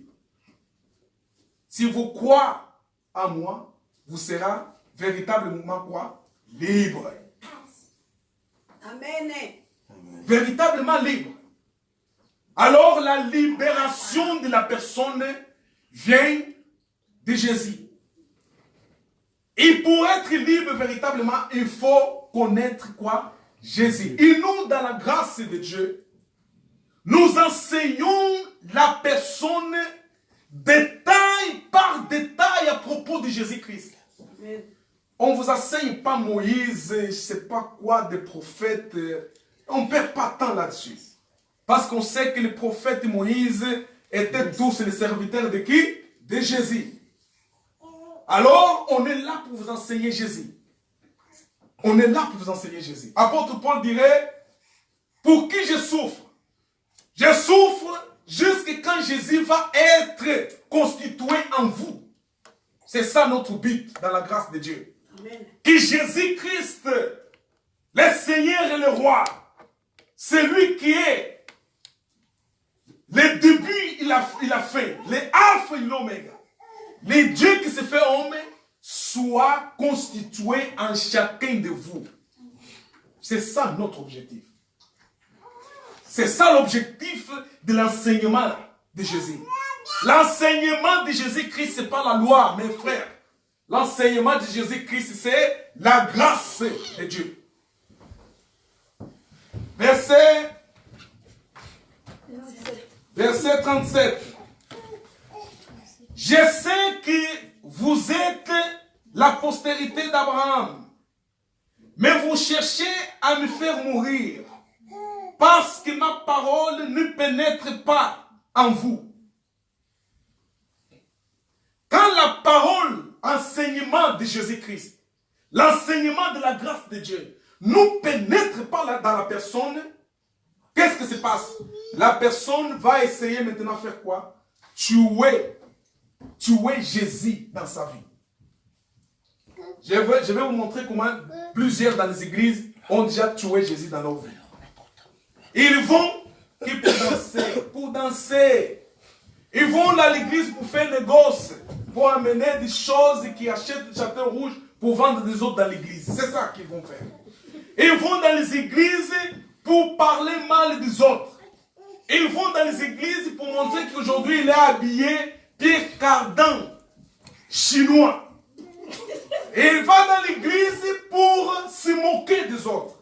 Il va dans les églises pour danser. Il va dans l'église pour montrer que lui est plus proche du pasteur que les autres. Il va dans l'église pour montrer que lui, le pasteur l'aime lui plus que les autres. C'est ça les églises d'aujourd'hui. Sont devenues des synagogues. Vos pasteurs s'habillent comme des prêtres de synagogue. Et alors le peuple aussi est devenu quoi? Un peuple qui... Donc Jésus est détruit dans les églises aujourd'hui. Non, c'est un tata ça. Vous me direz dans l'internet, mais pourquoi d'autres chrétiens se prennent autant les églises? Mais mon problème, ce n'est pas l'église. Moi, je cherche l'église, le corps de Jésus. Ça veut dire, on constitue le corps de Jésus. Dans l'autre pays, je ne sais pas où, il y a l'église, corps de Jésus. Je ne cherche pas l'église physique, mais l'église spirituelle. C'est cette église qu'on a intérêt à bâtir avec le Saint-Esprit. Il faut bâtir cette église avec le Saint-Esprit. Ils ont tué Jésus dans leur église. Ils ont substitué Jésus dans leur église. Ils ont mis la loi dans leurs églises. C'est ça qui se passe aujourd'hui. Et je les accuse. Continuons le verset dit. 38. J'ai dit ce que j'ai vu chez mon Père. Encore, là vient Jésus dire quoi? chez mon Père. Ça veut dire qu'il est quoi? Fils de quoi? Fils de Dieu. C'est cette statue-là que les Juifs n'ont pas, les prêtres juifs n'ont pas reconnu, et qu'aujourd'hui les églises ne reconnaissent pas ceux qui sont les enfants de Dieu.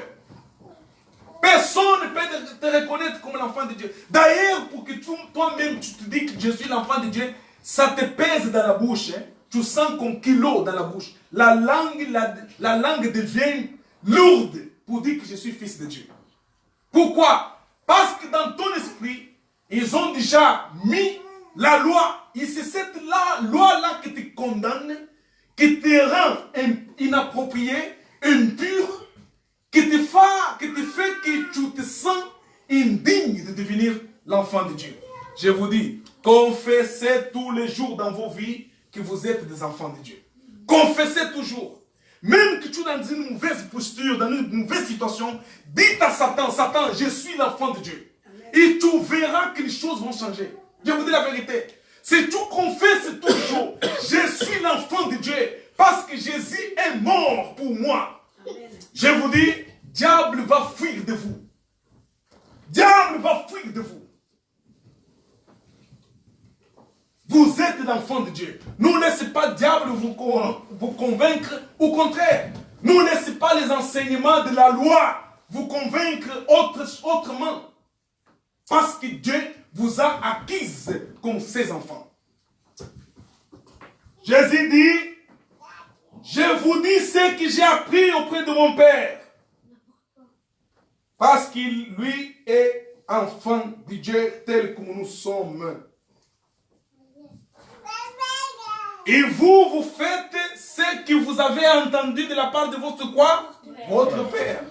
Alors là, il y a la différence. Jésus dit, moi je fais ce que j'ai appris auprès de mon Père. Et même Jésus dit aux prêtres juifs, vous faites ce que vous avez appris auprès de votre Père. Alors, nous, les enfants de Dieu, on fait ce que nous avons appris.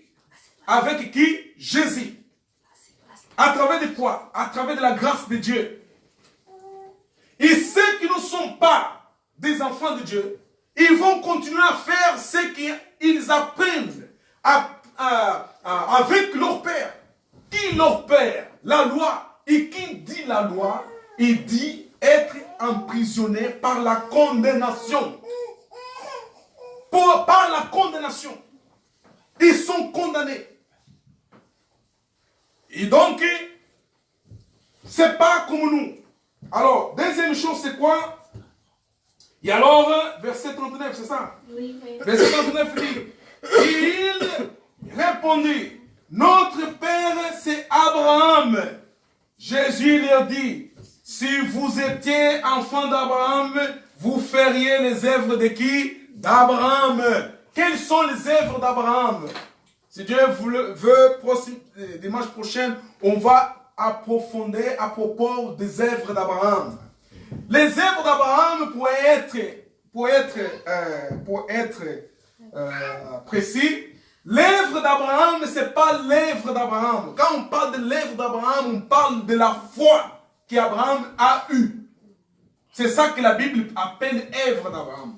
Abraham, il a cru en Dieu. Quand Dieu l'a dit, sors de ta maison, allez dans une terre que je vais te montrer, qu'à travers de toi, je ferai une descendance. Abraham n'a pas douté. Abraham a tout abandonné, sa famille, tout. Il a pris ses clés qui claquaient, il est parti. Amen. Il n'a pas douté. Et quand il n'avait pas l'enfant, Dieu l'a dit, aïe la foi, je vais te bénir l'enfant. Abraham n'a pas douté. À 90 ans, Abraham a fait quoi? A eu un enfant. Amen. Et quand Abraham a eu un enfant, Dieu va lui dire, bon, je vais te donner cet enfant, mais tu vas m'offrir cet enfant. Abraham a dit, mon Dieu, tu m'as donné, bon, c'est pas grave. Abraham prend son enfant, amène pour aller le sacrifier. Qui est une personne sensate, une personne qui a le sens de la vie, une personne qui comprend les choses, un homme naturel qui peut faire une chose pareille. Personne ne peut faire ça. Personne ne peut faire ça. Mais Abraham, il a pris son fils. Il a dit, Dieu m'a dit, j'ai offert mon fils, je vais l'offrir. Il a amené son fils pour l'offrir. Au moment qu'il a pris le couteau pour égorger son enfant, l'ange va crier, Abraham, ne fais pas ça. Amen. Dieu a prouvé ta foi. Dieu va appeler Abraham de mon ami. Pourquoi? Parce qu'il avait la foi en Dieu. C'est pour cela que Jésus va dire, si vous êtes les enfants d'Abraham, il fallait que vous ayez la foi comme Abraham. Amen. Jésus va encore éclaircir les Juifs. Il va lui dire le suivant. Il va dire le suivant. Vous ferez les œuvres d'Abraham. Mais maintenant, vous cherchez à me faire mourir. Moi qui vous ai dit la vérité que j'ai entendu de Dieu. Cela, Abraham ne l'a point fait. Verset 41. Vous faites les œuvres de votre père. Ils lui diront, nous ne sommes pas les enfants illégitimes. Nous avons un seul père, Dieu. Ah. Maintenant, ils vont dire que Dieu est leur père. Ils se perdent la même cause qu'ils vont condamner Jésus. Et là, maintenant, ils vont dire que Dieu est notre père. Jésus va lui dire, je lui dis, si Dieu était votre père, vous m'aimerez. Alors, Jésus va lui dire, si vraiment vous étiez des enfants de Dieu comme je suis moi, mais qui même vous a donné droit de devenir des enfants de Dieu si vous n'avez pas cru en moi? Pour devenir l'enfant de Dieu, il faut que vous croyez en moi. Maintenant, vous voulez me tuer. Vous êtes contre moi. Vous ne croyez pas ce que je vous dis. Et vous dites, vous êtes des enfants de Dieu. Là, Jésus, la tension va monter. Écoute, qu'est-ce que Jésus va lui dire maintenant? Jésus va dire, Abraham n'a pas fait ces choses-là. Et Jésus 41 va dire, vous faites les œuvres de votre père.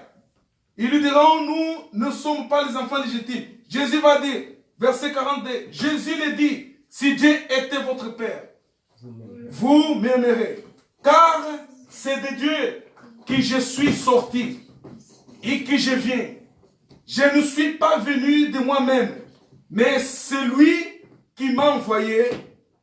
Pourquoi? C'est lui qui m'a envoyé. Pourquoi ne comprenez-vous pas mon langage?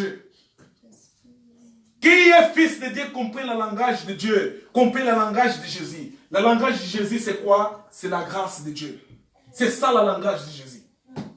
Jésus, ici, vous voulez lui montrer que ce n'est pas pour ce que vous faites, mais simplement croire en moi.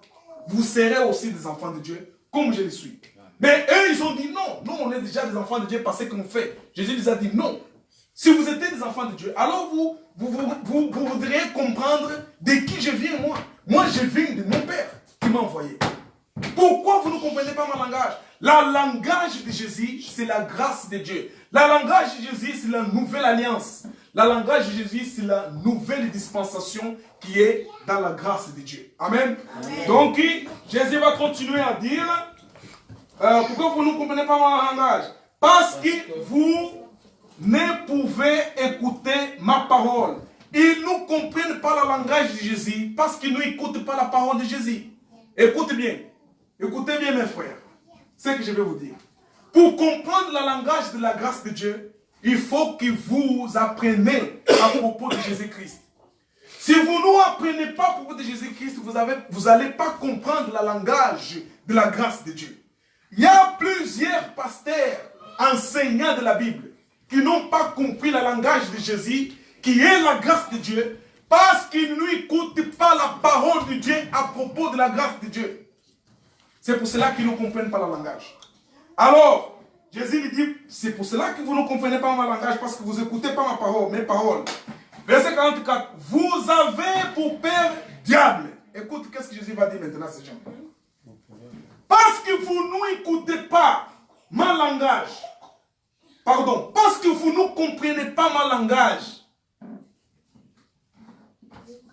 Vous ne comprenez pas mon langage parce que vous ne écoutez pas ma parole. Et comme vous n'écoutez pas mes paroles, alors quand vous dites que vous êtes des enfants de Dieu, vous êtes menteurs. Et Jésus maintenant va dévoiler qui est leur véritable père. Il va dire, votre père c'est diable. Parce que c'est diable qui s'attache à la loi. gens à travers de la loi. La même loi que les pasteurs enseignent le peuple de Dieu dans l'église. La même loi que les pasteurs essayent de faire le peuple de Dieu confier. La même loi qui fait que le peuple de Dieu ne se confie plus à Jésus. La même loi qui condamne les gens. Diable se cache derrière pour, à travers de la loi, accuser le peuple de Dieu. À travers de la loi, démoraliser le peuple de Dieu. À travers de la loi, condamner le peuple de Dieu comme quoi nous ne sommes pas quoi? Les enfants de Dieu. Jésus va dévoiler maintenant les secrets du diable en disant, vous, parce que vous n'êtes pas dans la grâce, parce que vous n'écoutez pas mes paroles, votre Père, ce n'est pas Dieu. Votre Père, c'est quoi? C'est le diable. Donc, mes frères et sœurs, on va terminer ici. On va continuer cet enseignement la prochaine dimanche. Amen. Amen. On va se mettre debout et on va remercier le Seigneur. Gardez bien cette parole. Notre Père qui est au ciel, c'est un Père qui nous aime. Dieu est notre Père. Amen. Amen. Restez dans la foi que Dieu est votre Père. Amen. Ne laissez pas le diable vous condamner. Ne laissez pas les hommes vous condamner. Quand les hommes vous condamnent, diable vous condamne. Dites à diable, je suis l'enfant de Dieu. Je suis le prince. Je suis la princesse de Dieu. Amen. Amen. Amen. On va prier, Seigneur. Prions, Seigneur. Prions, Seigneur. Dis, Seigneur, Seigneur mon Dieu.